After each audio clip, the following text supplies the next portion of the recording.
नाहीतरी अशी साथ आम्हाला कुठेही नाही मिळत बरं का. काही काही ठिकाणी 7 नसती 7.5 असती. काही प्रमाण देतात तो टलाटन हिंगण बेट शब्द जुळला की दिलंच प्रमाण महाराज. काही प्रमाण असतं का कुठं. मी एका गावात प्रस्तावनेतच बोलत होतो. म्हटलं तुमचं एवढं मोठं गाव आणि एवढ्या मोठ्या गावामध्ये कीर्तनाला एवढीशीच लोकसंख्या. खरं तर म्हटलं मला या गोष्टीचा खेद वाटतो. पाठीमागून एक जणांनी लगेच प्रमाण दिलं नको खेद करू कोणत्या गोष्टीचा पाहत. असे प्रमाण असल्यावर कस तो म्हणला महाराज खेद नाही का शब्द जुळला. आता टलाटन हिंगण बेट कुठं असे प्रमाण असतात का महाराज. इथं 7 म्हणजे 7 आहे महाराज. गोड आवाज आहे आमच्या गणेश महाराजांचा. उंच आवाज आहे का नाही. चांगला पाहिजे आणि ड्रायव्हर ठोकर माळीचा पाहिजे. बरोबर आहे का नाही. जेवण जर चांगलं व्हावं असं वाटत असेल तर गावरान गाईचं दूध बाजरीची भाकरी आणि तोंडी लावायला हिरव्या मिरच्याचा ठेसा. हां खाचं कसं कळतंय ठेसा ते बरोबर कळतंय ठेसा. खरं आहे महाराज. मी पदरचं नाही सांगत. ज्ञानोबाराय म्हटले बाई स्वयंपाक करणारी सुगरण पाहिजे वाढणारा उदार पाहिजे आणि जेवणाराला कशासोबत काय खायची अक्कल पाहिजे. हा जमलं आता आहे की नाही. खरं आहे महाराज. नाही तर खाणाराला अक्कलच नसल्यावर बाईनं बिचाऱ्याने सुंदर पक्वान्न केले. बाई बिचारी सुगरण आहे पण खाणाराला अक्कल नसल्यावर काय त्यांनी सगळंच गिचमीड काला केला आणि सगळं एकत्र करूनच खायला लागला. मग काही मजा आहे का नाही महाराज. तसं त्रिपुटी साधली पाहिजे महाराज. ही जशी त्रिपुटी आहे ना तशी ही सुद्धा त्रिपुटी. कीर्तनकार मृदंगाचार्य आणि गायनाचार्य ही त्रिपुटी साधली की कीर्तन बरोबर कडीला जातं. विठाला विठाला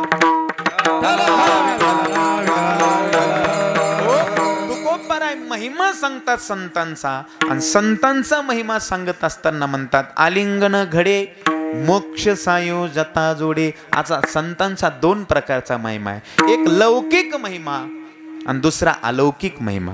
लौकिक महिमा कशाला म्हणायचं महाराज. भिंत चालवणे रेड्याच्या मुखातून वेद बोलवणे स्त्रीचा पुरुष उभा करणे हा लौकिक महिमा आहे. हा संतांचा लौकिक महिमा आहे. पण अलौकिक महिमा संतांचा कोणता आहे तर महाराज सांगतात अहो अलौकिक महिमा सांगतो बरं का महाराज. या जगामध्ये सूर्य आहे दिवा आहे लाईट आहे.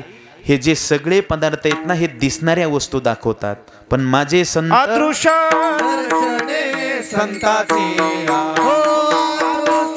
दर्शने संताचे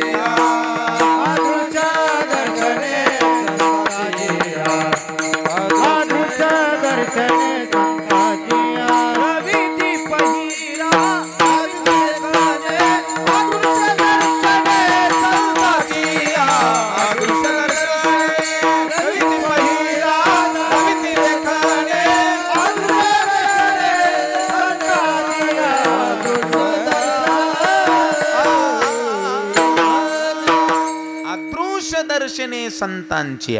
महाराज रवी म्हणजे सूर्य असेल चंद्र असेल दिवा असेल हे काय करतात तर दिसणाऱ्या वस्तू दाखवतात. याच्यात काहीच नवल नाही. पण संतांचा अलौकिक महिमा आहे. अदृश्य दर्शने संतांची. संत काय करतात अदृश्य असणारा भगवान आपल्याला दाखवतात. तत्वमसी ते प्रज्ञानाम ब्रह्म तू आहेस या बोधापर्यंत संत आपल्याला घेऊन जातात. हा संतांचा अलौकिक महिमा आहे. विठाला विठाला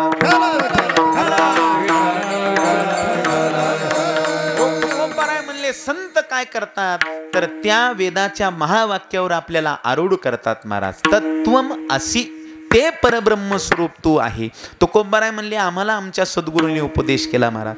तत्वमसी विद्या ब्रह्मानंदी सांग तेची झाला अंगे तुका आता. आणि तेने अंजन गुणे दिव्य दृष्टी झाली आणि कल्पना निमाली. महाराज म्हणले आता कल्पना त्या ठिकाणी निघून गेली. आता मला जर जगाच्या बाजारात कुणी विचारलं महाराज तुम्ही कोण आहात तर सहज तोंडातून शब्द बाहेर पडतो मी वासुदेव तत्वता. आणि हे जर दर्शन आम्हाला कुणी करून दिलं असेल तर संतांनी करून दिलं. संतांचे संत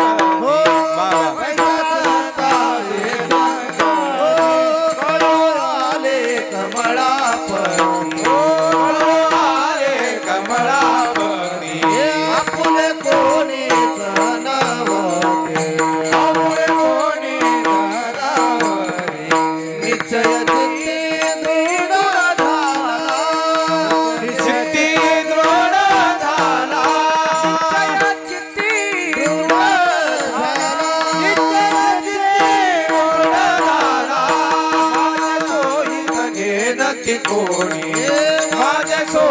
सोयीतने नदी कोणी माझे सोयीतने नदी कोणी माझे सोयीतने नदी कोणी पैसा संतांचे संगती कळो आले कमळावरती हे हो कोणी तर होती नित्य चित्ती दुडाचा पैसा संतांचे संगती कळो आले कमळावरती आपुले कोणी तर होती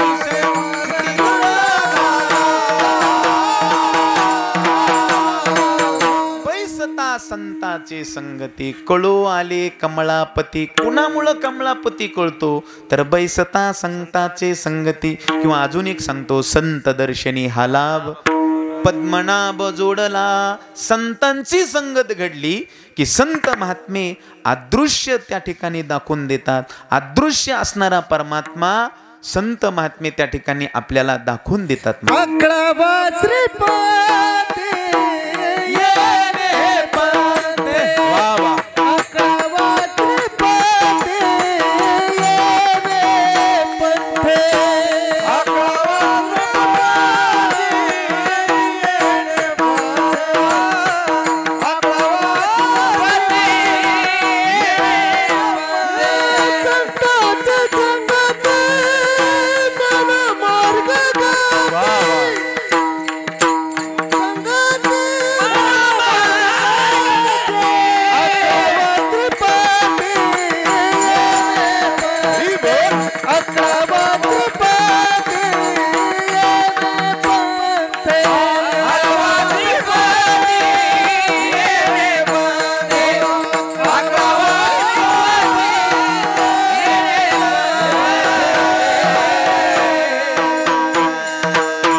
वा आकळावा श्रीपती येणे पंते. पण कोणत्या पंते? संताचे संगती मनोमार्ग गती. पटूनच देतो महाराज. संत काय करतात महाराज? एक हरपाल नावाचा दरोडेखोर होता महाराज. त्या हरपाल नावाच्या दरोडेखोराचं एकच काम होतं महाराज, आलेल्या वाटसरूंना लुटणं आणि आपला व्यवसाय, आपला उदरनिर्वाह चालवणं हा त्याचा व्यवसाय होता महाराज. तो दरोडेखोर होता पण भगवत भक्त होता बरं का. तुम्ही म्हणता महाराज काही बी बोलायले राव, दरोडेखोर म्हणायले तर भगवत भक्त म्हणायले, पटत का तुम्हाला? पण एक लक्षात ठेव बरं का, जो तो ज्याचा त्याचा धंदा असतो महाराज. प्रत्येक जाती जमातीत संत झाले, प्रत्येकाने देवाला आपलंसं केलं महाराज. सज्जन कसाया विकू लागे मास, माळ्या सावत्यास खुरपुला. ज्याचा त्याचा जो तो धंदा असतो. हा हरपाल नावाचा दरोडेखोर होता पण भगवत भक्त होता. तो आलेल्या वाटसरूंना अगोदर विचारायचा, का रे तुला पंढरपूर माहितीये का? ते जर नाही म्हटलं ना, एक गुद्दा मारायचा त्याला. हा असा. पुन्हा दुसरा प्रश्न विचारायचा, तुला पांडुरंग माहितीये का? ते जर नाही म्हटलं ना, 2 गुद्दे मारायचो महाराज. 2 गुद्दे असे 2 जोरात. गुद्दा बी लय दाबून बसायला लागला आज, आहे का नाही? 2 गुद्दे मारायचा आणि सगळं हिसकावून घ्यायचं आणि सगळं उघडं करून पाठवायचं. हा, आणि एखादा जर म्हटलं ना, हो मला पांडुरंग माहितीये, मला पंढरपूर माहितीये, मी वारी करतो, गळ्यात माळे, महाराज तो आपल्या जवळचं सोनं नाणं त्याला द्यायचा आणि सन्मानपूर्वक वाट लावायचा. असा भगवत भक्त होता. रोजचा त्याचा नित्यक्रम चालू होता. पण एके दिवशी तीर्थयात्रा करत असताना आमचे ज्ञानोबराय आणि नामदेवराय त्यांना त्या डोंगरावरून जाण्याचा प्रसंग आला. यांनी लांबूनच पाहिलं, कुणीतरी 2 संत माझ्याकडे येतात. हातातली कुऱ्हाड खाली फेकली. ज्ञानोबराय आणि नामदेवराय जवळ आले आणि विचारलं, कोण आहात आपण? ज्ञानोबरायांनी सांगितलं, मी ज्ञानदेव आहे. आणि नामदेवरायांनी सांगितलं, मी नामदेव आहे. त्यांनी विचार केला, अरे ज्याच्याशी भगवान अद्वैताची चर्चा करतात ते ज्ञानदेव, आणि ज्याच्या हस्ते भगवान नैवेद्याचं जेवण जेवले ते नामदेव साक्षात माझ्या समोर उभे. साष्टांग दंडवत घातला आणि सांगितलं, महाराज आता तुम्ही तसं जायचं नाही. माझ्या गरीबाच्या घरी जेवण केल्याशिवाय मी तुम्हाला जाऊ देणार नाही. नामदेवराय म्हणले, आता अवघडच झालं बा, आधीच दरोडेखोर आहे म्हणले आणि याच्या घरी जेवायला जायचं म्हणले, अवघडच आहे. पण ज्ञानोबराय म्हणले, त्याची इच्छा आहे ना, हरकत नाही म्हटले, चला. आणि चला म्हटल्यानंतर नामदेवराय ज्ञानोबराय हरपाला सोबत घरी गेले. दारात 2 संत बसवले. घरात गेला आणि बायकोला सांगितलं, अगं फार मोठे संत आपल्या घरी आलेत, काहीतरी सुंदर स्वयंपाक बनव. बायको महाराज पतिव्रता होती. तिनं आपल्या हरपालाला नवऱ्याला आत नेलं आणि हळू आवाजात सांगितलं, अहो रोज आपल्या घरी भरपूर असतं पण आज अन्नाचा कणही नाही. त्यांनी सांगितलं, काळजी करू नकोस, मी आता जातो, डोंगरावर थांबतो, कुणाला तरी लुटतो आणि काहीतरी घेऊन येतो, तू तोपर्यंत संतांना जाऊ देऊ नकोस. हरपाल गेला, डोंगरावर थांबला. 1 तास झालं, 2 तास झालं, 3 तास झालं, कुणीच यायला तयार नाही. देवा पांडुरंगा, माईबापा, कुणाला तरी पाठव बाबा. 2 घरी संत उपाशी बसलेले आहेत, कुणाला तरी पाठव. 1 अंगठी असली तरी चालेल. म्हणजे एका अंगठीत 2 संत सहज जेवतात, आहे का नाही. आता मला एका अंगठीत चांगली मोठी पंगत बी होईल. सोनं महागच झालंय तसं. हरपाल म्हणला 1 अंगठी असली तरी चालेल, कुणाला तरी पाठव. कोणाला तरी पाठव म्हणल्यानंतर देव म्हणले, कोणाला तरी पाठवण्यापेक्षा आपणच गेलेलं काय वाईट आहे. नाहीतरी आपले 2 भक्त उपाशी बसलेत, काय करता येत नाही भगवंताला. विटेवरून खाली उतरले, भरजडी सावकाराचा वेश धारण केला. महाराज गळ्यामध्ये सोन्याचं लॉकेट घातलं, हातात बोटात अंगठ्या घातल्या आणि निघाले महाराज भगवान. आणि भगवान तांगा घेऊन निघाले आणि हरपालाच्या जवळ आले. हरपाल म्हणला शिकार चांगली दांडगी आली, पण ही आपल्या नियमात बसली पाहिजे. काय होतं हरपालाचा नियम? पंढरपूर माहितीये का आणि पांडुरंग माहितीये का. असं जवळ येऊ दिलं हरपालाने आणि महाराज गचुंडीला धरलं कुणाच्या आणि ओढलं खाली. आणि खाली ओढल्याबरोबर विचारलं, का रे तुला पंढरपूर माहितीये का? कोणाला विचाराय होय? देवालाच विचारले. देव म्हणले कसलं पंढरपूर, कोण्या राज्यात आहे मला हे सुद्धा माहित नाही. महाराज नाही म्हटल्यावर 1 गुद्दा मारला. कमीच नाही तिथं महाराज. देव भक्तासाठी गुद्दे सुद्धा खायला तयार होतो. आणि महाराज पुन्हा विचारलं, तुला पांडुरंग माहितीये का? कोणाला विचारायले? देव म्हटले काळा आहे का गोरा आहे हे सुद्धा माहित नाही. महाराज सगळं सोनं नाणं हिसकावून घेतलं, उघडं केलं देवाला आणि उघडं करून पाठवून दिलं. गावात आला, सोनं मोडलं, धान्य खरेदी केलं, बायकोकडे गेला. बायकोला सांगितलं, अगं सुंदर स्वयंपाक कर. 2 संत उपाशी बसले, बायको सुगरण होती, तिनं सुंदर स्वयंपाक बनवला. 2 संतांना महाराज दारात जेवायला वाढलं. इकडं भगवंतानी विचार केला, नाहीतरी आपल्याला हरपालाने उघडं केलंय. म्हणले विटेवर जाऊन उभा राहण्यापेक्षा चला म्हणले हरपालाच्या घरी. तेवढाच संतांच्या पंगतीचा योग. महाराज देव सुद्धा आले, पण गेटवर येऊन बसले. आणि नामदेवराय ज्ञानोबाराय पाणी फिरून घास घेणार. तेवढ्या ज्ञानोबारायनी हात धरला नामदेवरायांचा. नामदेवा, ते गेट जवळ कोण बसलंय उघडं? नामदेवराय जरी देवाजवळचे भक्त होते ना, तर ते देवाला दुसऱ्या वेशात ओळखू शकत नव्हते. मुक्ताबाईनं त्यांना कच्चं मडकं म्हणून साबित केलं. नामदेवराय म्हणले, ज्ञानदेवा आसन कोणीतरी, आधीच पोटात कावळे ओरडायला लागले, जेव द्या ना म्हटले. ज्ञानोबराय म्हटले, नाही नाही नामदेवा, ते कुणीतरी विशेष दिसतंय. तेवढ्यात हरपालाला विचारलं, का रे हरपाला, ते कोण आहे गेट जवळ बसलेलं आहे? हरपालाने पाहिलं, हरपालाने ओळखलं, हे दुपारचंच गिराईक आहे. हे जर आत आलं तर आपलं भांड फुटल्याशिवाय राहणार नाही. हरपाल म्हणला, देवा काळजी करू नका, हे बिननिमंत्रणाचं गिराईक आहे, आता जातो त्याला हाकलून देतो. हरपालाने हातात काठी घेतली आणि मारायला धावणार. तेवढ्यामध्ये ज्ञानोबरायने हात धरला. अरे थांब, काय करतोस तू? अरे साक्षात उघड परब्रह्म तुझ्या दारात आलं आणि तू मारायला धावतो. आणि हे ज्ञान जेव्हा ज्ञानोबराय करून देतात ना, त्यावेळेला भगवान खऱ्या रूपात प्रगट होतात. आणि भगवान खऱ्या रूपात प्रगट झाल्यानंतर हरपाल पहिलं दर्शन घेतो ज्ञानोबरायांचं आणि नामदेवरायांचं, आणि दुसऱ्यांदा दर्शन घेतो जगाच्या मालकाचं. माझा प्रश्न आहे, साक्षात जगाचा मालक ब्रह्मांडाचा धनी समोर उभा असताना हरपाल पहिलं दर्शन ज्ञानोबरायांचं का घेतात? त्याचं कारण आहे, संत दर्शनी हा लाभ पद्मनाभ जोडला. अदृश्य असणारा भगवान दृश्य करून दाखवतात. हा संतांचा अलौकिक महिमा आहे महाराज. आलिंगन घडे. एवढंच नाही तर सायुज्यता नावाचा मोक्ष, म्हणजे देव स्वरूपाला आपण प्राप्त होतो. मोक्ष सायुज्यता जोडे. आणि तुकोबाराय म्हणले, अशा संतांचं काय वर्णन करावं, माझी वाणी तिथपर्यंत पोहोचत नाही. अभंगाचं दुसरं चरण. ऐसा संताचा महिमा. टाळ हा. ऐसा संताचा महिमा.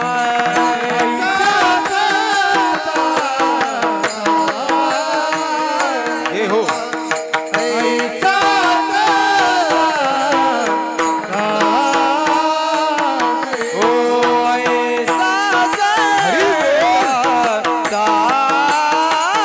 महिमा. ऐसा संताचा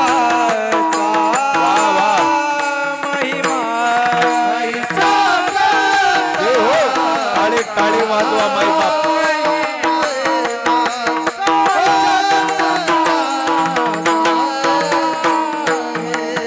हो झाली बोलायाची सीमा, झाली बोलायाची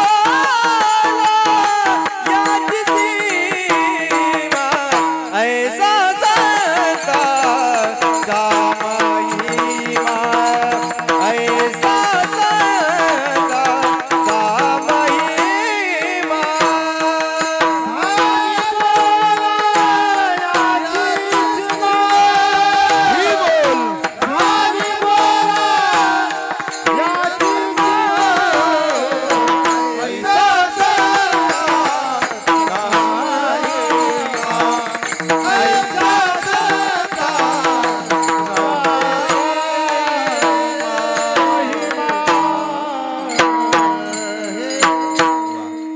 ऐसा म्हणजे कैसा, तर महाराज सांगतात ऐसा संताचा महिमा, झाली बोलायाची सीमा. महाराज जिथं सीमा होते बोलण्याची, जिथं वाणी संपते ना, असा संतांचा महिमा अलौकिक आहे. वाणी संपते, वाणी संपते म्हणजे बोलणंच खुंटतं. महाराज एक माणूस मुंबईला गेला आणि मुंबईला गेल्यानंतर समुद्र पाहून आला. काय पाहून आला? समुद्र पाहून आला. आणि गावात आल्यानंतर लोकांनी विचारलं, का हो तुम्ही मुंबईला गेलते म्हणे? म्हटले हो. समुद्र पाहून आले म्हणे? म्हणले हो. मग केवढा आहे समुद्र? त्यांनी सांगितलं, बाबा काय सांगावं, खूप मोठा आहे. नाही नाही म्हणले, तरी सांगा ना किती मोठा आहे? त्यांनी सांगितलं, काय सांगावं, खूपच मोठा आहे. म्हणले नाही नाही कितीक मोठा आहे? म्हणले आपल्या गावातली जी नदी आहे त्या नदी एवढा आहे का? तेव्हा म्हणला, काय बोलता राव, अशा हजारो लाखो नद्या बसतील, एवढा मोठा? ते म्हणले नाही नाही पण सांगा ना किती मोठा आहे. आता मला सांगा, खूप शब्दावर किती जोर दिला म्हणजे समुद्राची मोठेपणा सांगता येईल? नाही महाराज. जिथं वाणी अपूर्ण पडते ना, त्याला म्हणायचं शब्दाच्या अतीत. तसं संतांचा महिमा वर्णन करत असताना तुकोबाराय म्हणले, माझी वाणी पुरत नाही महाराज, शब्द संपतात. शब्द कशाला म्हणायचं? महाराज एक मुलगा जत्रात फिरत असताना वाट चुकला, आणि वाट चुकल्यानंतर पोलिसांनी त्याला धरून आणलं. रडू लागला. पोलिसांनी धरून आणल्यानंतर पोलिसांनी विचारलं, बाळा रडू नकोस, आम्हाला तुझ्या घरातला व्यवस्थित पत्ता सांग, तुला बरोबर आम्ही घरी सोडतो, तुझं घर कुठं आहे आम्हाला तेवढं सांग. त्यांनी सांगितलं, माझं घर मंदिरासमोर आहे. म्हणले मंदिर कुठं आहे? त्यांनी सांगितलं, घरासमोर आहे. पाहत ते म्हटले, तसं नाही रे राजा, तुझं घर कुठं आहे? तो म्हणला, सांगतो ना साहेब, मंदिरासमोर आहे. म्हटले मग मंदिर कुठं आहे? म्हणले घरासमोर आहे. नाही नाही म्हणले, हे दोन्ही कुठं आहे? तो म्हणला, समोरासमोर आहेत. पाहत आता काय कळतं का मला? झाली बोला याची सीमा. तुकोबाराय म्हणले, संतांचा महिमा वर्णन करत असताना माझी वाणी पुरत नाही महाराज. काय वाणू आता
म्हणले, काय वर्णन करावं?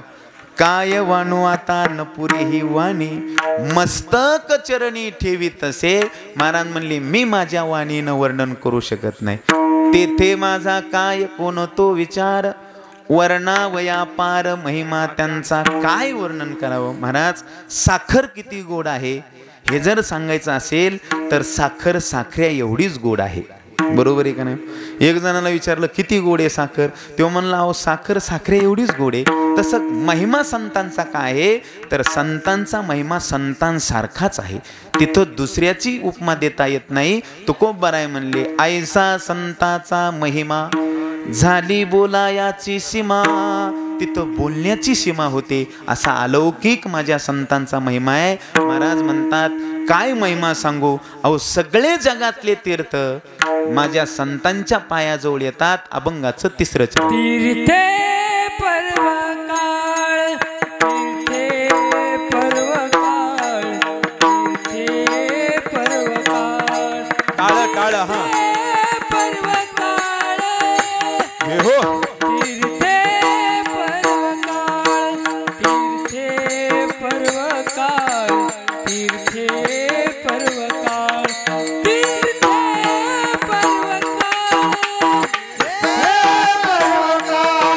तीर्थे पर्वकाळ, तीर्थे पर्वकाळ, तीर्थे पर्वकाळ, तीर्थे पर्वकाळ, तीर्थे पर्वकाळ, तीर्थे पर्वकाळ,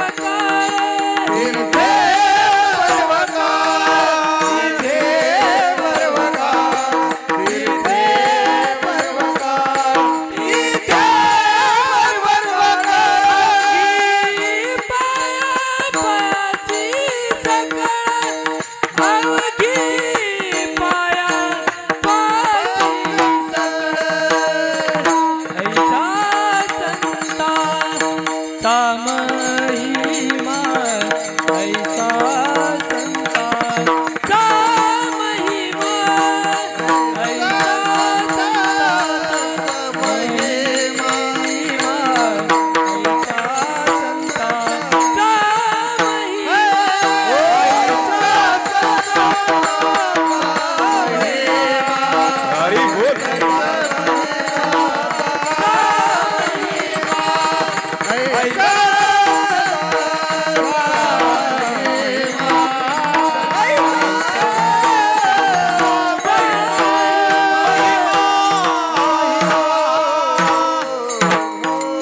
तुकोबराय संतांचा महिमा वर्णन करत असताना म्हणतात काय महिमा सांगावं महाराज. पवित्रतेच्या बाबतीत संत एवढे मोठे आहेत तर तीर्थापेक्षाही मोठे आहेत महाराज. बघा तुम्ही महाराज, आपण पवित्र होण्यासाठी कुठं जातो? तीर्थाला जातो.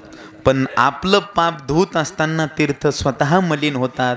मग मलिन झालेले तीर्थ पवित्र होण्यासाठी कुठं जातात तर संतांच्या पायाजवळ जातात. तीर्थे पर्वकाळ अवघी पाया पे सकळ, किंवा तीर्थे त्यांची इच्छा करती नित्य काळ. व्हावया निर्मळ आपणासी, स्वतः निर्मळ होण्यासाठी तीर्थ संतांकडे जातात. मी पदरचं नाही सांगत बरं का महाराज. एक वेळेला भगवान शंकर ऋषींना ज्ञान सांगू लागले आणि ऋषींना म्हणू लागले ऐका ऋषी ओ महाराज. शंकर सांगे ऋषी जवळी सकळ तीर्थे मध्यान्ह काळी, येती पुंडलिका जवळी करते स्नान वंदिती चरण. सगळे तीर्थ जर कुठं येत असतील तर महाराज संतांच्या पायाजवळ येतात. बरोबर आहे का?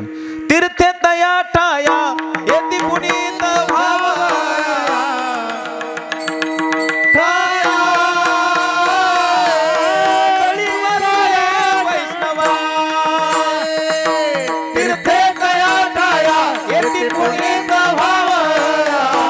पर्वकाळ पाया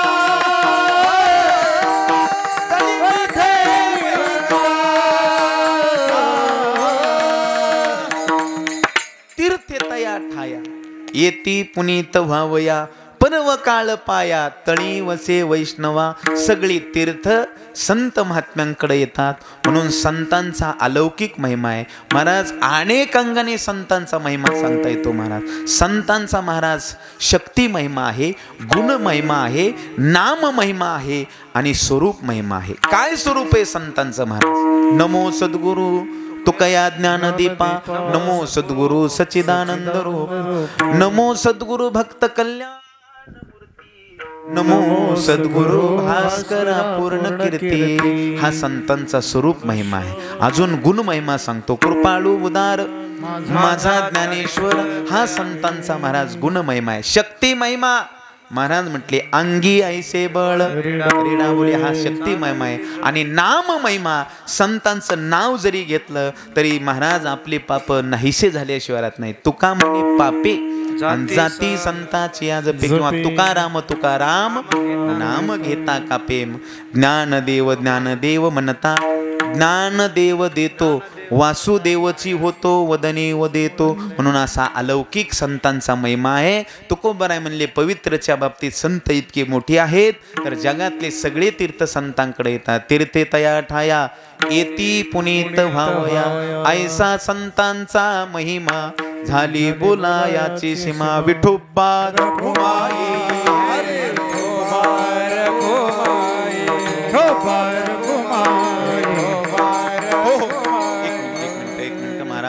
कीर्तन सुरू झाल्यापासून पाहतो आमचे गुणवान मंडळी एवढं जीवतोडून गातात, आमचे माऊली महाराज एवढं छाती फुटूस तर वाजवायलेत. मीही तुम्हाला एवढं पटवून देण्याचा प्रयत्न करतो पण तुमच्या काही बेंबीच्या देठाला धक्का नाही. गुत्त दिलंय का आम्हाला? गुत्तच म्हणतात ना तुमच्याकडं? होय माऊली महाराज गुत्तच का? काही भागात उक्त म्हणतात, काही भागात उदड म्हणतात, आहे का नाही? तसं गुत्त नाही ना दिलं. गुत्त राहू द्या ना पण निदान तिसऱ्या हिश्श्यानी तरी राहू द्या ना महाराज. तिसरा हिस्सा म्हणजे एक हिस्सा तुमच्याकडे बदनाचा. आणि महाराज खरं कीर्तन आमचं नसतं, खरं कीर्तन तुमचं असतं. नाम संकीर्तन साधन पै. कीर्तनामध्ये जितकं नामचिंतन होईल ना ते खरं कीर्तन असतं आणि तेच खरं पदरात पडतं. बरं आतापर्यंत मी तुम्हाला काही बोललो का? इमानदारीनं सांगा, बोललो का? नाही महाराज. त्या कोपऱ्यात एक मावशी कीर्तन सुरू झालं तसं झोपल्यात पण मी काही बोललो का? तिकडं पाहू नका, उगं कोरडी दमबाजी केली, कोणीच झोपलं नाही. आणि ज्या झोपल्या असतील त्याला लागन आपल्याला काय करायचं आहे का? पण आतापर्यंत मी तुम्हाला काही बोललो नाही. मग निदान जनाची नाही तर एक काम करा, पुरुष मंडळी हात वर करा, करा हात वर सरळ. वा वा. आणि माता माऊलीने सुंदर टाळी वाजवायची.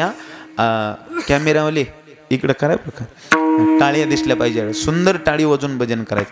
विठोबा रखुमाई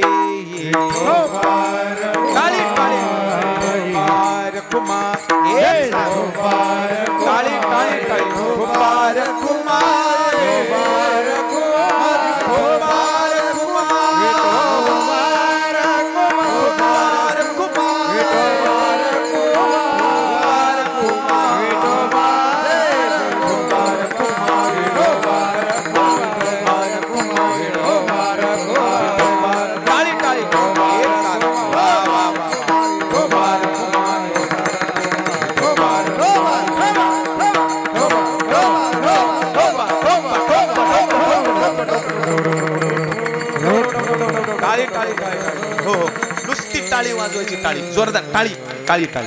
हा मृदंग टाळ. वा वा वा. टाळी मृदंग. वा टाळ टाळी. वा मृदंग टाळ टाळी मृदंग टाळ टाळी मृदंग. टोपा टोपा टोपा टोपा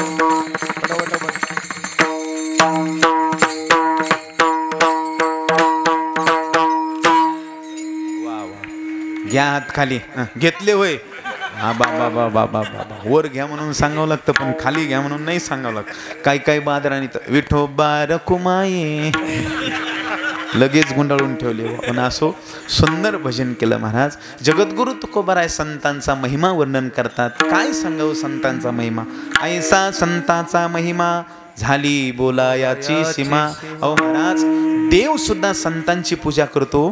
देव करतो का नाही? एक वेळेला सकाळी सकाळी नारदजी द्वारकेला आले आणि द्वारकेला आल्यानंतर भालदार चोपदारांनी अडवलं. थांबा म्हणले नारदजी, तुम्हाला आज जाता येणार नाही. म्हटले का बरं? मी देवाच्या जवळचा ज्ञानी भक्त आहे आणि मला कोणी अडवत नाही, तुम्ही मला अडवायले. म्हणले थांबा, देवाची पूजा चालू आहे म्हणले. नारदजी म्हणले देवपूजा चालू आहे का देवाची पूजा चालू आहे? म्हणले अहो देवपूजाच चालू आहे म्हणले देवाची. नारदजी विचार करू लागले, अरे अख्खं जग ज्याची पूजा करते तो परमात्मा नेमकं कुणाची पूजा करत असेल? नारदजी म्हणले त्या चोपदाराला, म्हणले हे पहा मी आज जात नाही पण मला थोडंसं मध्ये जाऊ द्या आणि खिडकीतून पाहू द्या की देव नेमकं कुणाची पूजा करायला लागले, पाहू द्याच म्हणले मला. महाराज नारदजी आत गेले आणि खिडकीतून डोकून पाहिलं की देव नेमकं कुणाची पूजा करू लागले. तर महाराज देवाच्या देवघरात संतांच्या मूर्त्या होत्या. महाराज ज्ञानोबराय, तुकोबराय, सावता बाबा, गोरोबा काका अशा सुंदर संतांच्या मूर्त्या होत्या. भगवंतानी त्या सगळ्या संतांना स्नान घातलं, चंदन उगाळलं आणि सगळ्या संतांना गंध लावला. आणि महाराज स्वतः संतांच्या मूर्तीसमोर दकार झाला गुणवंत, झाली दंडवत पूजोनिया. म्हणून देव सुद्धा ज्यांची पूजा करतो, देव सुद्धा ज्यांची सेवा करतो, अशा संतांची आपण जर सेवा केली तर ती देवाला प्राप्त होती अभंगाचं शिव. तुका म्हणे देवा, तुका म्हणे देवा, तुका म्हणे देवा,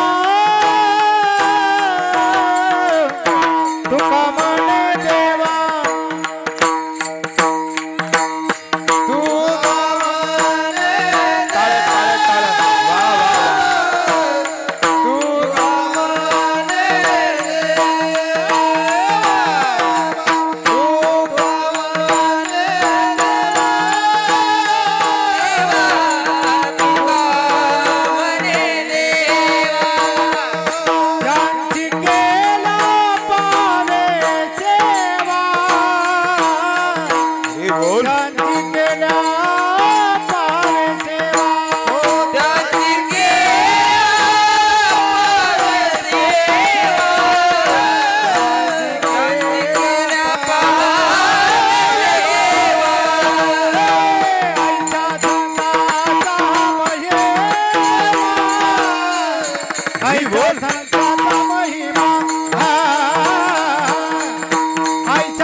देवाला सुद्धा ती सेवा प्राप्त होती आपण जर संतांची केली तर. तुका म्हणे देवा त्यांची केल्या पावे सेवा. पण पुन्हा एक प्रमाणे महाराज, तुका म्हणे संत सेवा हेची देवा उत्तम. म्हणून देवाची सेवा करायच्या अगोदर संतांची सेवा करा, ती देवाला त्या ठिकाणी प्राप्त होते. असा अलौकिक महिमा माझ्या संतांचा आहे. तुका म्हणे देवा त्यांची केल्या पावे सेवा, ऐसा संतांचा महिमा झाली बोला याची सीमा. अभंगाचा भावार्थ संपला असं गृहीत धरून याच ठिकाणी सेवेला पूर्ण विराम देतो.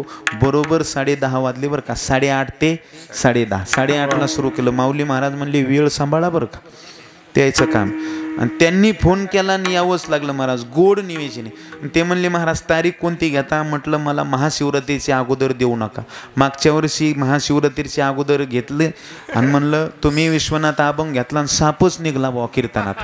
म्हणलं आता तुम्ही दुसरी तारीख द्या. ऐक म्हणले मग पुढची तारीख घ्या. म्हणून ही सेवा माझ्या वाट्याला प्राप्त झाली. गोड असं नियोजन आहे महाराज, अत्यंत सुंदर नियोजन आहे आमचे माऊली महाराज, अत्यंत गोड नियोजन आहे. आणि त्यांनी सांगितलं महाराज तुमच्या गावामध्ये दान द्यायला सुद्धा लोक मागं सरत नाही महाराज. आणि खरं बरं का, मागं सरलत नाही पाहिजे बरं का. दान दिलं की दुप्पट होतंय बरं का.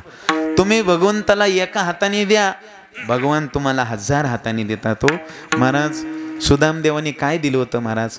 पोहे दिलते हो, फक्त मुठभर पोहे. आणि कसे होते? त्याला किती कोथिंबीर, तेल, जिरे, मोहरी, शेंगदाणे होतं का?